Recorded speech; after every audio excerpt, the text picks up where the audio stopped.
ഒരു വൺ ഇനി സൈഡ് എന്തുവാ ഇപ്പൊ ലാസ്റ്റ് അച്ഛൻ പറഞ്ഞു വരുന്നത് എന്തോ രേണുവിനെ കയറി പിടിച്ചു എന്നാണോ പറയാൻ ഞാൻ വരുന്നത്? പറഞ്ഞിട്ടില്ല. അതൊരു സാധു കുടുംബത്തിലെ മാതാപിതാക്കൾക്ക് ജനിച്ച ഒരു പെൺകുട്ടി ആയതുകൊണ്ട് വഴിയെ പോകുന്നവർക്കെല്ലാം ഒരു കല്ല് കിട്ടുമ്പോൾ എറിയാമെന്നുള്ളൊരു ചിന്തയിലാണ് ഇപ്പോഴേ എറിഞ്ഞുകൊണ്ടിരിക്കുന്നത്.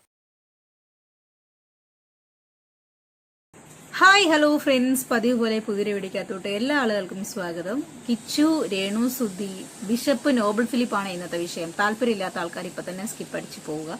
ഇൻട്രസ്റ്റ് ഉള്ള ആൾക്കാരാണെങ്കിൽ ഇപ്പൊ തന്നെ ലൈക്ക് ചെയ്യുക, ഷെയർ ചെയ്യുക, സബ്സ്ക്രൈബ് ചെയ്യുക. വീഡിയോ ആയിട്ട് റിലേറ്റ് ചെയ്ത് എന്തെങ്കിലും ഒരു കാര്യം കൂടെ കമന്റ് ചെയ്തേക്കുക. ഹൈപ്പ് ആണെങ്കിൽ ഹൈപ്പും കൂടെ കൊടുക്കുക. നിങ്ങളുടെ സപ്പോർട്ടാണ് ഏറ്റവും വലുത്. ഓക്കെ, ഇനി ഇപ്പം അടുത്ത് രേണു ഈ കളിക്കുന്ന കളികൾക്കെല്ലാം പിന്നിൽ രണ്ട് ഉദ്ദേശമാണ് ഉള്ളത്. എൻ്റെ ഒരു ഊഹമാണ്, ഉറപ്പിച്ച് പറയുന്നില്ല. ഒന്ന്, ആ വീട് കിച്ചുവിന് കിട്ടരുത്, കിച്ചു ആ വീടിന്റെ പരിസരത്തോട്ടേ വരരുത്. രണ്ട്, ഇൻഷുറൻസ് തുക അത് എന്തെങ്കിലുമൊക്കെ പറഞ്ഞിട്ട് ഇവക്ക് മാത്രമായിട്ട് അടിച്ചെടുക്കണം. ഇതായിരിക്കും മിക്കവാറും ഇവരുടെ ഉദ്ദേശ ലക്ഷ്യം എന്നുള്ളതാണ് എനിക്ക് തോന്നുന്നത്. കാരണം അങ്ങനെയുള്ള ഓരോ കാര്യങ്ങളാണ് ഇവർ കാട്ടിക്കൂട്ടുന്നത്. ഏതെങ്കിലും ഒരു തള്ള സ്വന്തം കൊച്ചിനെ കുറിച്ചിട്ട് നമുക്ക് രണ്ടുപേർക്കും അറിയുന്ന രഹസ്യം അത് ഞാൻ ആളുകളോട് വിളിച്ചു പറഞ്ഞാൽ നീ തലയിൽ മുണ്ടിട്ട് കിടക്കേണ്ടി വരും. ഇങ്ങനെ ഏതെങ്കിലും തള്ളമാര് സ്വന്തം കുഞ്ഞുങ്ങളെ കുറിച്ച് പറയൂ. അതും അത്രയും വല്ല മഹാപാതകവും ചെയ്ത ആൾക്കാരാണെങ്കിൽ ഓക്കെ, വല്ല ചെറിയ കുട്ടികളെ ഇപ്പം ടി വിയിലെ കാണുന്നവരെ എന്തെങ്കിലും മോശം പ്രവൃത്തികാരോട് കാണിക്കുകയോ അല്ലെങ്കിൽ വേറെ വല്ല കൊലപാതകം ചെയ്യുകയോ അങ്ങനെ എന്തെങ്കിലുമൊക്കെ ചെയ്തിട്ടുണ്ടെങ്കിൽ പോട്ടെ എന്ന് വിചാരിക്കാം. അവനെ സംബന്ധിച്ചിടത്തോളം അവൻ്റെ ലൈഫിലൂടെ കടന്നു പോയിട്ടുള്ള ട്രോമാസ്, ജീവിതത്തിൽ അനുഭവിച്ച അനുഭവങ്ങൾ, ഇതെല്ലാം അവൻ ഷെയർ ചെയ്തിട്ട് പണ്ട് എനിക്കൊരു മിസ്റ്റേക്ക് സംഭവിച്ചിരുന്നു, ഞാനൊരു തെറ്റുകാരനാണ്, ഞാൻ ഡ്രഗ്സ് ഉപയോഗിച്ചിരുന്നു, മദ്യപിച്ചിരുന്നു എന്നുള്ള കാര്യങ്ങളെല്ലാം ആ കുട്ടി തന്നെ വന്നിരുന്ന് പറയുന്നുണ്ട്. കാരണം അവൻ്റെ സിറ്റുവേഷൻ അങ്ങനെയായിരുന്നു. അവൻ്റെ അച്ഛൻ അവൻ്റെ കൂടെയില്ല, അമ്മ ഇട്ടിട്ട് പോയി, രണ്ടാനമ്മ നോക്കിയില്ല, മൂന്നാമത്തെ അമ്മയാണെങ്കിൽ ഇങ്ങനെ വന്നൊരു ഭൂതോ, ഇതെല്ലാം കൂടെ അവരുടെ വീട്ടുകാർ വേറെ, ഇതെല്ലാം കൂടെ ആ കുട്ടീനെ വല്ലാതെ മാനസിക സംഘർഷത്തിലാക്കിയതുകൊണ്ട് അവന് ലഹരിയിൽ ആനന്ദം കണ്ടെത്തേണ്ടി വന്നു. അതൊരു പരിധി വരെ തെറ്റായിരുന്നു. ന്യായീകരിക്കുകയാണെന്ന് ആരും കരുത്, പക്ഷെ അവൻ്റെ സാഹചര്യങ്ങൾ, ജീവിത സാഹചര്യങ്ങൾ അങ്ങനെ ആയിരുന്നു. അതിലവിടെ ഒരു പെറ്റി കേസ് വരുന്നു, സ്റ്റേഷനിലൊക്കെ അതാവുന്നു. ഇതൊക്കെ ആൾക്കാർക്ക് അറിയുന്ന കാര്യം തന്നെയാണ്. അന്നേ ദിവസം അവൻ അതുമായിട്ട് ബന്ധപ്പെട്ട് റിയാക്ഷൻ വീഡിയോ ചെയ്തിരുന്ന സമയത്ത് വളരെ വ്യക്തമായിട്ട് പറയുന്ന കാര്യമുണ്ട്. ഞാനിപ്പോൾ ഒന്ന് വായിച്ചേൽപ്പിക്കാം. കാരണം അത് ഇപ്പം നടക്കുന്ന സന്ദർഭമായിട്ട് റിലേറ്റ് ചെയ്തതുകൊണ്ടാണ് പറയുന്നത്. അവനെന്തോ രേണുവിനെ കയറി പിടിച്ച പോലെ, രേണുവിനെ കാണാൻ പാടില്ലാത്ത സാഹചര്യത്തിൽ ഒളിഞ്ഞു നോക്കിയ പോലെയൊക്കെയാണ് അച്ഛൻ്റെയും രേണുവിൻ്റെയും പിന്നെ രേണുവിൻ്റെ ഏതൊരു തൊലിഞ്ഞ കൂട്ടുകാരൻ വന്നിരുന്നിട്ടാണല്ലോ ഇത് പറയുന്നത്. അമ്മേനെ അമ്മയായിട്ട് കാണണമെന്നൊക്കെ. അവൻ്റെയൊക്കെ തൊട്ടി സംസാരം കേൾക്കുമ്പോൾ അങ്ങനെയാണ് തോന്നുന്നത്, എന്തോ രേണുവിനെ കാണാൻ പാടില്ലാത്ത സാഹചര്യത്തിൽ അവൻ പോയി നോക്കി. അങ്ങനത്തെ എന്തൊക്കെയോ രീതിയിലുള്ള സംസാരങ്ങളാണ്. ചിലപ്പോൾ ഞാനൊരു പെണ്ണിനെ പീഡിപ്പിച്ചെന്ന് പോലും വാർത്ത വന്നേക്കാം. പറയേണ്ട കാര്യങ്ങൾ കൃത്യമായി തന്നെ പറഞ്ഞിട്ടുണ്ട്. ഞാനിപ്പോൾ സുരക്ഷിതനാണ്, എനിക്ക് മറ്റ് പ്രശ്നങ്ങളൊന്നുമില്ല. ഇത് ഫസ്റ്റ് ഈ രേണുമായിട്ടുണ്ടായ കോൺട്രവേഴ്സിന്റെ സമയത്ത് കിച്ചു പറഞ്ഞിട്ടുള്ള, അവൻ്റെ സ്വന്തം യൂട്യൂബ് ചാനൽ വഴി അവൻ പറഞ്ഞിട്ടുള്ളതിൻ്റെ ഒരു ചെറിയ പോർഷൻ സമ്മറൈസ് ചെയ്തിട്ട് പോസ്റ്റർ ആക്കിയതാണിത്. അപ്പോൾ ഇതിൽ അവൻ വ്യക്തമായിട്ട് പറയുന്നുണ്ട്, ചിലപ്പോൾ ഞാനൊരു പെണ്ണ് കേസിലെ പ്രതിയാന്നൊക്കെ പറഞ്ഞേക്കാം എന്നുള്ളത്. പക്ഷേ ഇവിടെ ആ പെണ്ണ് കേസിലെ പ്രതി അമ്മ തന്നെയാണ് എന്നുള്ളതാണ് അമ്മ ഇൻഡയറക്റ്റ് ആയിട്ട് സുഹൃത്ത് വഴിയും അവർ വഴിയൊക്കെ ആൾക്കാരെ അറിയിച്ചുകൊണ്ടിരിക്കുന്നത്. എന്തോ കിച്ചു ഞാനും നീയും മാത്രം അറിയുന്ന രഹസ്യം എന്ന് പറഞ്ഞുകൊണ്ട് ഏതെങ്കിലും ഒരു അമ്മ അങ്ങനെ മക്കളോട് പറയൂ. ഇനിയിപ്പോൾ അങ്ങനെ പെരുമാറിയ ഒരു മകനാണ് എന്നുണ്ടെങ്കിൽ നിങ്ങൾ ഈ രായ്ക്ക് രാമാനം കിച്ചുവിൻ്റെ പേരും പറഞ്ഞിട്ട് റീച്ച് ഉണ്ടാക്കാൻ വേണ്ടി നോക്കൂ. അല്ല, എനിക്ക് അറിയാത്തത് കൊണ്ട് ചോദിക്കാം. പിന്നെ നിങ്ങൾ നിങ്ങളുടെ മകനുമായിട്ട് മാത്രം അറിയുന്ന ഒരു രഹസ്യമാണ്, എനിക്കും കിച്ചുവിന് മാത്രം അറിയുന്ന രഹസ്യം ഞാൻ പറഞ്ഞു കഴിഞ്ഞാൽ, അപ്പം അൻഷാദ് എന്ന് പറയുന്ന നിങ്ങളുടെ കൂട്ടുകാരൻ, ബിഷപ്പ്, നോബൽ ഫിലിപ്പ്, ഇങ്ങനെയുള്ള ആൾക്കാരൊക്കെ വന്നിരുന്നിട്ട് ഇതുവരെ ഞങ്ങൾക്ക് കിച്ചുവിനെ പറ്റി അങ്ങനെ അറിയത്തില്ലായിരുന്നു, അമ്മേനെ അമ്മയായി കാണണം എന്നൊക്കെ അവർ പറയണമെന്നുണ്ടെങ്കിൽ നിനക്കും കിച്ചുവിനെ മാത്രം അറിയുന്ന ആ ഒരു രഹസ്യം എന്ന് പറയുന്നത് നാട്ടുപാട്ടാക്കി ഒട്ടുമിക്ക ആൾക്കാരോടും ഇല്ലാവചനം പറഞ്ഞ് അച്ചടിച്ചിറക്കി എന്നാണല്ലോ അതിൻ്റെ സാരാംശം. അതല്ല എന്നുണ്ടെങ്കിൽ കിച്ചുവിനും തനിക്ക് മാത്രം അറിയുന്ന കാര്യം ആരും ഇവിടെ വന്നിട്ട് പറയാൻ പോകുന്നില്ല. അമ്മേനെ അമ്മയായി കാണണം, കാണാത്ത ആൾക്കാരോട് ഇങ്ങനെ ബിഹേവ് ചെയ്യുള്ളൂ എന്നുള്ളതൊക്കെയാണ് നിങ്ങളുടെ കൂടെ ആൽബം എന്ന് പറയുന്ന അഭിനയിച്ച അയാൾ വന്നിരുന്ന് സംസാരിച്ചത്. ഇതൊക്കെ ശരിയായിട്ട് നിങ്ങൾക്ക് തോന്നുന്നുണ്ടോ? കഷ്ടം. ഞാൻ ഈ ഒരു വീഡിയോ പ്രധാനമായിട്ട് ചെയ്യാനുള്ളൊരു കാരണം എന്ന് പറയുന്നത് രേണുവിൻ്റെ ഒരു പോസ്റ്റ് കാണാനിടയായി. കാരണം വിഷം കുത്തിവെച്ച് മക്കളെ തമ്മിൽ അകറ്റുന്നൊരു പ്രകൃതം ഉണ്ടല്ലോ ചില തള്ളമാർക്ക്, ആ ഒരു സംഭവം അവർ എഴുതി പോസ്റ്റ് ഇങ്ങനെയാണ്: എൻ്റെ മോൻ ഋതപ്പൻ, എൻ്റെ മകൻ ഋതപ്പൻ്റെ മേലുള്ള അവകാശം ഈ അമ്മയ്ക്ക് മാത്രമായിരിക്കും. എൻ്റെ മരണം വരെ എൻ്റെ ഋതപ്പനെ മറ്റാർക്കും വിട്ടുകൊടുക്കില്ല. അവൻ എൻ്റേത് മാത്രമായിരിക്കും. അവൻ്റെ പേരുപയോഗിച്ച് റീച്ച് നേടാനോ സെൻറ്റിമെൻ്റൽ ഗെയിം കളിക്കാനോ നോക്കണ്ട. തരില്ല എൻ്റെ മോനെ. രേണു സുധി. ഇത് അവരുടെ ഏതൊരു വീഡിയോയ്ക്കകത്ത് അവർ വന്നിരുന്ന് പറഞ്ഞ കാര്യങ്ങളാണ്. നിങ്ങളുടെ മകൻ തന്നെയാണ് ഋതപ്പൻ, അതേ അച്ഛൻ്റെ മകനാണ് കിച്ചു. അപ്പോൾ ആ ഒരു സഹോദര ബന്ധം അവിടെ ബ്രേക്ക് ചെയ്യുന്നില്ല. അമ്മമാർ രണ്ടാണെങ്കിലും അച്ഛൻ ഒന്നാണ്, സഹോദരൻ തന്നെയാണ്. ഇങ്ങനെ വിഷം കുത്തിവെച്ചിട്ട് മക്കളെ തമ്മിൽ അകറ്റാൻ വേണ്ടി നോക്കരുത്. അത് നിങ്ങൾക്ക് തന്നെ ദോഷം ചെയ്യും. നാളെ ഋതപ്പന് വലുതായി ഫോണും കാര്യങ്ങളും യൂസ് ചെയ്യാൻ തുടങ്ങുമ്പോൾ ശരി ആരായിരുന്നു തെറ്റ് ആരായിരുന്നു എന്ന് അവൻ തന്നെ ജഡ്ജ് ചെയ്യും. ആ സമയത്ത് നിങ്ങൾക്കും നിങ്ങളുടെ പെങ്ങൾക്കും പിന്നെ നിങ്ങളുടെ വീട്ടുകാർക്കും അടക്കം നല്ല എടുപ്പിന് അവൻ തരും. അത് മറന്നു പോകരുത്. തല മറന്ന് എണ്ണ തേക്കരുത്. റീച്ച് ഉണ്ടാക്കാൻ നോക്കണ്ട എന്ന് പറഞ്ഞതിൻ്റെ അത് വേറെ ഒന്നുമല്ല. ഋതപ്പൻ ഇടയ്ക്ക് പോയി ഔട്ടിങ്ങിനൊക്കെ കൊണ്ട് അവൻ്റെ യൂട്യൂബിൽ അവൻ വീഡിയോസും കാര്യങ്ങളും പോസ്റ്റ് ചെയ്യുന്നുണ്ട്. അവനുമായിട്ടുള്ള ഫോട്ടോസ് ഇവൻ ഷെയർ ചെയ്യുന്നുണ്ട്. അപ്പം ഇത് അവനൊരു റീച്ചിന് വേണ്ടി യൂസ് ചെയ്യുന്നു. അങ്ങനെ ഋതപ്പനെ വെച്ച് യൂട്യൂബ് ചാനലിലും അതിലും ഇതിലും കണ്ടന്റ് ഉണ്ടാക്കി റീച്ച് ഉണ്ടാക്കണ്ട എന്നുള്ളതാണ് പറഞ്ഞു വെച്ചിരിക്കുന്നത്. ഇതൊക്കെ എന്തിനു കിടന്ന് തിളയ്ക്കുന്ന തിളപ്പാണ് എന്ന് എനിക്കറിയത്തില്ല. ഇവർക്കൊരു രോഗബാധിതയുള്ള ഒരവസ്ഥയിലൂടെ കടന്നു പോകുമ്പോൾ രണ്ട് മക്കൾക്കും വേണ്ടി നന്നായിട്ട് പ്രാർത്ഥിച്ച് അവരുടെ ശരിതെറ്റുകൾ അംഗീകരിച്ച് ശരിയായ രീതിയിൽ മുമ്പോട്ട് പോവുക എന്നുള്ളതാണ് ഒരു അമ്മേൻ്റെ ധർമ്മം എന്ന് പറയുന്നത്. അവൻ വലിയ മഹാപാപമൊന്നും ചെയ്തിട്ടില്ല. പാസ്റ്റിൽ എന്തൊക്കെയോ പറ്റിപ്പോയി. അവനത് തിരുത്തി പ്രസന്റിലേക്ക് ഇപ്പോൾ ഫ്യൂച്ചറിലേക്ക് വേണ്ടി നന്നായിട്ട് ജീവിക്കുന്നുണ്ട്. അപ്പോൾ അതിനെ എൻകറേജ് ചെയ്ത് സപ്പോർട്ട് ചെയ്യാണ് ഒരു അമ്മ ചെയ്യേണ്ടത്. അതല്ലാതെ പാസ്റ്റ് എടുത്തിട്ട് അവൻ്റെ ജീവിതം തുലയ്ക്കാൻ വേണ്ടി നോക്കുകയല്ല. ഏതെങ്കിലും ഒരു അമ്മ അവന് മുമ്പോട്ടൊരു ജീവിതമുണ്ട്, ഒരു വിവാഹ ജീവിതമുണ്ട്, അത് മനസ്സിലാക്കുന്ന ഒരു അമ്മ, ഒരു സ്റ്റെപ്പ് മദർ ആയിക്കോട്ടെ, വന്നിരുന്ന് മകനെക്കുറിച്ച് ഇങ്ങനെ അനാവശ്യങ്ങൾ വന്നിരുന്ന് വിളമ്പുമോ? ഇവരൊരു സ്ത്രീയാണോ? അവരുടെ ആ ഒരു ഇതിനകത്ത് തന്ന കമൻ്റാണ്, എൻ്റെ പൊന്ന് സ്ത്രീയെ, നിങ്ങൾ എത്ര പിടിച്ചു വെച്ചാലും വിഷം കുത്തി നിറച്ചാലും കൂടപ്പിറപ്പ് എന്നും കൂടപ്പിറപ്പ് തന്നെയായിരിക്കും. നിങ്ങളുടെ മുഖം മൂടി ജനം തിരിച്ചറിഞ്ഞതുപോലെ ആ കുട്ടിയും മനസ്സിലാക്കും. ഈ അവസ്ഥയിലും കാണുന്ന രണ്ടാനമ്മ പോര് കഷ്ടം തന്നെ. ഈ അവസ്ഥയിലും കാണിക്കുന്ന രണ്ടാനമ്മ പോര് കഷ്ടം തന്നെ. ശരിയാണ്. എന്തിനാണ് ഇങ്ങനെ കാണിക്കുന്നത്? നിങ്ങൾക്ക് വയ്യാതിരിക്കുകയാണ്. ആ കുട്ടികൾക്ക് വേണ്ടി ശരിയായ രീതിയിൽ പ്രാർത്ഥിച്ചിട്ട് എവിടെയെങ്കിലും ഒരു സൈഡിൽ സ്വന്തം ആരോഗ്യത്തിന് വേണ്ടി റെസ്റ്റ് എടുത്തൂടെ? എന്തിനാണ് ഇങ്ങനെ വന്ന് കാണിക്കുന്നത്? എന്തിനാണ് ആ കുട്ടീനെ ദ്രോഹിക്കുന്നത്? അവൻ മര്യാദയ്ക്ക് ജീവിച്ചു പോവാണ്. അവൻ ഇപ്പം ജീവിക്കുന്ന വീട്ടിൽ സ്ത്രീകളൊക്കെ ഉണ്ട്. അവരോടൊന്നും കാണിക്കാത്ത മോശം പ്രവൃത്തി അവൻ നിങ്ങളോട് കാണിച്ചു എന്ന് എന്ത് അടിസ്ഥാനത്തിലാണ് ഇവർ പറയുന്നത്? എന്ത് അടിസ്ഥാനത്തിൽ, എന്ത് തെളിവുകളുടെ അടിസ്ഥാനത്തിലാണ് മറ്റുള്ളവർ അത് ശരി വെച്ച് കൊടുക്കുന്നത് എന്നുള്ളത് മനസ്സിലാവും. ഇതൊക്കെ കേൾക്കുമ്പോൾ അവന്റെ മാനസികാവസ്ഥ ഒന്ന് ചിന്തിച്ചു നോക്കൂ. നമുക്കിനി ബിഷപ്പ് പറഞ്ഞ കാര്യങ്ങളൊന്ന് കേൾക്കാം. ശേഷം ബിഷപ്പുമായിട്ടൊരു അമ്മ സംസാരിക്കുന്ന ഒരു ഓഡിയോ ക്ലിപ്പ് ഉണ്ട്, അതും കൂടെ കേൾക്കാം. വീഡിയോ ചിലപ്പോൾ ലെങ്തി ആവാനുള്ള സാധ്യതയുണ്ട്. എല്ലാ ആളുകളും ഒന്ന് ക്ഷമിച്ച് സഹകരിച്ച് കാണുക. അവർ രേണുസ്തുതി ഒരു സാധു ആയതുകൊണ്ട് തീർച്ചയായിട്ടും ഞാൻ അങ്ങനെ പറയത്തുള്ളൂ. കാരണം രേണുസ്തുതി ഒരു സമ്പന്ന കുടുംബത്തിലെ ഒരു വലിയ കുലമഹിമയുള്ള ഒരു കുടുംബത്തിലെ വലിയ ഒരു യുവതിയായിരുന്നെങ്കിൽ ഇത്രയും ആൾക്കാരെ എറിയാനൊക്കത്തില്ല. അവരുടെ പേരിൽ നിയമ നടപടി ഉണ്ടായിരുന്നു. അതൊരു സാധു കുടുംബത്തിലെ മാതാപിതാക്കൾക്ക് ജനിച്ച ഒരു പെൺകുട്ടി ആയതുകൊണ്ട് വഴിയെ പോകുന്നവർക്കെല്ലാം ഒരു കല്ല് കിട്ടുമ്പോൾ എറിയാമെന്നുള്ളൊരു ചിന്തയിലാണ് ഇപ്പോൾ എറിഞ്ഞുകൊണ്ടിരിക്കുന്നത്. പക്ഷേ അവർക്ക് അതിനെ അതിജീവിക്കാനുള്ള ശക്തി ദൈവം കൊടുക്കട്ടെ എന്ന് ഞാൻ പ്രാർത്ഥിക്കുന്നു. അവർക്ക് മനസ്സ് വളരെ ദുഃഖത്തിലാണ്. ഞാൻ അവരോട് സംസാരിച്ചിട്ടുണ്ട് പല സന്ദർഭത്തിൽ. വളരെ വേദനയിലാണ് കടന്നു പോകുന്നത്. വളരെ ദുഃഖം അവർക്കുണ്ട്. പക്ഷെ എന്നാലും അത് മറ്റുള്ളവരുടെ മുമ്പിൽ കാണിക്കാതെ അവർ ജീവിച്ച് മുന്നോട്ട് പോവുകയാണ്. അവർക്ക് ദൈവം ആയുസ്സ് കൊടുക്കട്ടെ, ആരോഗ്യം കൊടുക്കട്ടെ, അവർ മടങ്ങി വരട്ടെ എന്നുള്ളത് മാത്രമാണ് എൻ്റെ പ്രാർത്ഥന. വളരെ വൈകി വന്ന ബോധം ആണെന്ന് തോന്നുന്നു അച്ഛനെ. ഇതിനു മുമ്പ് അച്ഛൻ അവരുടെ ആക്ടിങ്ങിനെ, അവരുടെ റാംബാക്കിനൊക്കെ കളിയാക്കിക്കൊണ്ട് സംസാരിക്കുന്ന വീഡിയോസും കാര്യങ്ങളും എല്ലാം ഇപ്പോഴും സോഷ്യൽ മീഡിയക്കകത്ത് കിടന്ന് കാണുന്നുണ്ട്. അപ്പം അവർ സബ്സ്ക്രിപ്ഷനിൽ നാക്കിട്ടിളക്കി കാണിച്ചതും, കടിക്കലട കുട്ട എന്ന് പറഞ്ഞതും, കാലിൽ തൈരമിട്ട് പെരട്ടി ആളുകളെ സുഖിപ്പിക്കുന്നതും, എന്നെ നേരിട്ട് കാണാൻ വില പേശിയത്, സ്വന്തമായിട്ട് നേരിട്ടൊരു വ്യക്തിനെ കാണാൻ വേണ്ടി പോകുന്നതിന് ശരീരത്തിന് വില പേശിയത് വരെ ഞാൻ നേരിട്ട് കാണാൻ പോകാന്ന് പറയുമ്പോൾ ആത്മാവെന്നുണ്ടല്ലോ പോണേ, ബോഡി അടക്കാണല്ലോ പോയി കാണുന്നത്. അങ്ങനെ ഉദ്ദേശിച്ചാണെങ്കിൽ തെറ്റായ അർത്ഥങ്ങൾ ഉദ്ദേശിക്കേണ്ട, നിങ്ങൾ അങ്ങനെ വിചാരിച്ചോളൂ. ഒരാൾ സംസാരിച്ച് മീറ്റ് ചെയ്യാൻ എത്ര രൂപയാണെന്ന് പറഞ്ഞാൽ മാനേജറുമായിട്ട് സംസാരിച്ചോളൂ എന്ന് പറഞ്ഞാൽ ജസ്റ്റ് കോഫി അല്ല എന്ന് സാമാന്യ ബോധമുള്ള ആൾക്കാർക്ക് മനസ്സിലാവും. ലോകത്തെ എല്ലാ സെലിബ്രിറ്റികളും ഇതേമാതിരി ജസ്റ്റ് കോഫി കുടിക്കാൻ പോയി കഴിഞ്ഞാൽ എന്താകും അവസ്ഥ എന്നുള്ളത് നിങ്ങളൊന്ന് ചിന്തിച്ചു നോക്കുക. അപ്പം കാര്യങ്ങൾ മനസ്സിലായില്ല. അപ്പോൾ ഇതെല്ലാം ശരിയാണ് എന്നാണ് തിരുവസ്ത്രം അണിഞ്ഞിരിക്കുന്ന അച്ഛൻ പറയാൻ ഉദ്ദേശിക്കുന്നത് എന്നാണോ? ആസ് എ ക്രിസ്ത്യൻ എൻ്റെ ഒരു അറിവ് വെച്ചിട്ട് ദൈവത്തിന് നിരക്കാത്ത പ്രവൃത്തികളാണ് ഈ കാണിക്കുന്നതെല്ലാം. ഇങ്ങനെ സ്വന്തം മാനത്തിന്, ശരീരത്തിന് വില പറയുന്നത്, തുണി അഴിച്ചിട്ട് ഇങ്ങനെ ആടുന്നതെല്ലാം വിശ്വാസികളായ ആളുകൾക്ക് അത് എതിരാണ്. വിശ്വാസം ഒരു സൈഡിൽ, ഇഷ്ടങ്ങൾ വേറൊരു സൈഡിൽ കൊണ്ടുനടക്കുന്ന ആൾക്കാർക്ക് കുഴപ്പമില്ല. ഞാൻ അവരുടെ വസ്ത്ര സ്വാതന്ത്ര്യത്തിന് കുറ്റം പറയില്ല. ഒരു പുരോഹിതൻ എന്ന നിലയിൽ രേണു സബ്സ്ക്രിപ്ഷൻ കാണിച്ചതിൽ രേണു സബ്സ്ക്രിപ്ഷനിൽ ഒന്നും കാണിച്ചിട്ടില്ല എന്ന ക്യാപ്ഷനോട് കൂടിയാണ് ഇവർ ഈ വീഡിയോ പോസ്റ്റ് ചെയ്തിട്ടുള്ളത്. അപ്പം അച്ഛൻ ഏതൊക്കെ രീതിയിൽ അതിനെ സപ്പോർട്ട് ചെയ്യുന്നു എന്ന് വേണമല്ലോ നമ്മൾ മനസ്സിലാക്കണം. അതുകൊണ്ട് പറഞ്ഞതാണ്. എന്തോ അച്ഛൻ്റെ ഈ പെട്ടെന്നുള്ള മാറ്റം കണ്ടപ്പോൾ എനിക്ക് അങ്ങോട്ട് എന്തൊന്നും മനസ്സിലാവുന്നില്ല. എന്ത് പറ്റി? കിച്ചു രേണുസുതി ഇറക്കിയ ഒരു വീഡിയോ ഫാദർ അത് കണ്ടിട്ടുണ്ടായിരുന്നു. രാഹുൽ ദാസ്, ഞാൻ കിച്ചു എന്ന് വിളിക്കാൻ ആഗ്രഹിക്കുന്നില്ല. വീഡിയോ ഇടാൻ ആർക്കാ പറ്റാത്തത്? പല കാര്യങ്ങൾ അവർക്ക് പുറത്ത് പറയാൻ പറ്റത്തില്ലെന്നാ പറഞ്ഞു. അതൊക്കെ പറയുവാണെങ്കിൽ രാഹുൽ ദാസ് ചിലപ്പോൾ ഇച്ചിരി ബുദ്ധിമുട്ടേണ്ടതായിട്ട് വരും. ഞങ്ങളൊക്കെ അങ്ങ് ഇറങ്ങും. ഞങ്ങളൊക്കെ എങ്ങോട്ട് ഇറങ്ങാനാണ്? അച്ഛനോട് പറഞ്ഞോ എന്തായിരുന്നു ആ സംഭവം എന്നുള്ളത്? അല്ല, എനിക്ക് മനസ്സിലാവുന്നില്ല. എന്തെങ്കിലും ഒരു തെളിവിന്റെ അടിസ്ഥാനത്തിലാണോ ഇവർ ഈ പറയുന്നത്? നിങ്ങളൊന്ന് ആലോചിച്ച് നോക്കുക. ഇപ്പൊ അടുത്തത് ഒരു പെൺകുട്ടി സ്കൂളിൽ പഠിക്കുന്ന സഹപാഠികൾ തന്നെ റേപ്പ് ചെയ്തു എന്നും പറഞ്ഞ് പരാതി കൊടുത്ത് അവരെ പോലീസുകാരെ അടിച്ച് ആ ആൺകുട്ടികളുടെ മാനസികാവസ്ഥ നിങ്ങളൊന്ന് ആലോചിച്ച് നോക്കൂ. ചെയ്യാത്തൊരു കുറ്റത്തിന് ഒരു പെണ്ണ് വന്ന് ഇങ്ങനെ ഒരു അലിഗേഷൻ പറയുക, എന്നിട്ട് അത് ഒട്ടുമിക്ക ആൾക്കാർ അറിയുക. എങ്ങനെയാണ് ആ കുട്ടികൾ ആൾക്കാർ കുറച്ചു നേരത്തെ അങ്ങ് ചിന്തിച്ചിട്ടുണ്ടാവുക? ആ ആൺകുട്ടികളുടെ മാനസിക സംഘർഷം എത്രത്തോളം ആയിരിക്കും? നിങ്ങളൊന്ന് ചിന്തിച്ചു നോക്കുക. ആ പെൺകുട്ടി പീഡനത്തിനൊന്നും ഇരയായിട്ടില്ല. അവര് ഒരു തകരാറ് ആ കുട്ടിക്ക് അതുമായിട്ടില്ല.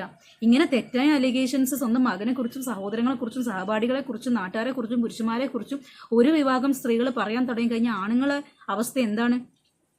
ഇതാണ് ദുരുപയോഗം ചെയ്യാന്ന് പറയുന്നത്. എനിക്കെന്തോ ഈ സ്ത്രീ അത് ദുരുപയോഗം ചെയ്യുന്ന പോലെയാണ് ഇവരുടെ സംസാരം കേട്ടിട്ട് തോന്നുന്നത്. എന്തോ അവൻ അങ്ങനെ ഒരു തെറ്റ് ചെയ്തിട്ടുണ്ടാവും എന്ന് എനിക്ക് കുട്ടിയുടെ സംസാരം, പ്രവൃത്തി, അവൻ്റെ അതൊന്നും കണ്ടിട്ട് എനിക്ക് ചിന്തിക്കാൻ പോലും പറ്റുന്നില്ല. ഇല്ല എന്ന് തന്നെയാണ് എനിക്ക് വിശ്വസിക്കാൻ ഇഷ്ടം കേട്ടോ. ഇവരൊക്കെ എന്ത് തെളിവിന്റെ അടിസ്ഥാനത്തിലാണ് അത് പറയുന്നത് എന്നുള്ളത് മനസ്സിലാട്ടോ. ഒരുപക്ഷെ ലഹരിന്റെ ഏതെങ്കിലും അതിൽ അവനെന്തോ നോക്കുകയോ കാണുകയോ ചെയ്തിട്ടുണ്ടായിരിക്കാം. അതൊരു ഊഹം മാത്രമാണ്, ഉറപ്പിച്ച് പറയുന്നില്ല. എന്നിരുന്നാലും ലഹരിയിലായിരുന്നു എന്നുണ്ടെങ്കിൽ അവന്റെ പാസ്റ്റ് എന്തായിരുന്നു എന്ന് ചിന്തിക്കേണ്ട ഒരു ഉത്തരവാദിത്തം ഇവർക്കില്ല. ആ കൊച്ചെങ്ങനെ അങ്ങനെ ആയി? അതിനൊരു ഉത്തരം വേണ്ടേ? എന്തുകൊണ്ട് അങ്ങനെ ആയി? അതിനൊക്കെ കാരണക്കാരാരാണ്? കിച്ചുവിന്റെ അപ്പൻ കിച്ചുവിനേക്കാളും നോക്കിയിരുന്നത് അവരുടെ കുടുംബത്തിനെയാണ്. അവരൊരു വിവാഹം കഴിച്ചിട്ടില്ലായിരുന്നുണ്ടെങ്കിൽ അയാൾ പണിയെടുക്കുന്ന പൈസ ഈ കിച്ചുവിനെ മാത്രം നോക്കിയാൽ മതിയായിരുന്നു. പക്ഷെ ഇങ്ങനെ രേണുവിന്റെ കൂടെ കൂടിയതിനു ശേഷം ഒരു ഫാമിലി മുഴുവൻ അയാളുടെ തലയിലായി. ആ കുടുംബം മുഴുവൻ നോക്കണം. അതിന്റെ ഇടയ്ക്ക് എവിടേക്കോ കിച്ചുവിനെ ശ്രദ്ധിക്കാൻ അയാൾ വിട്ടുപോയി. ഒരമ്മ എന്ന് പറയുന്നത് അവന്റെ കൂടെ കളിച്ചും ചിരിച്ചു ഒരു സ്ത്രീ അങ്ങ് ഇടപഴകിയപ്പോൾ ഇതെന്റെ അമ്മയായ എന്റെ ലൈഫ് സെറ്റ് ആവുമെന്ന് ആ കുട്ടി ആ ചെറിയ പ്രായത്തിൽ വിചാരിച്ചു.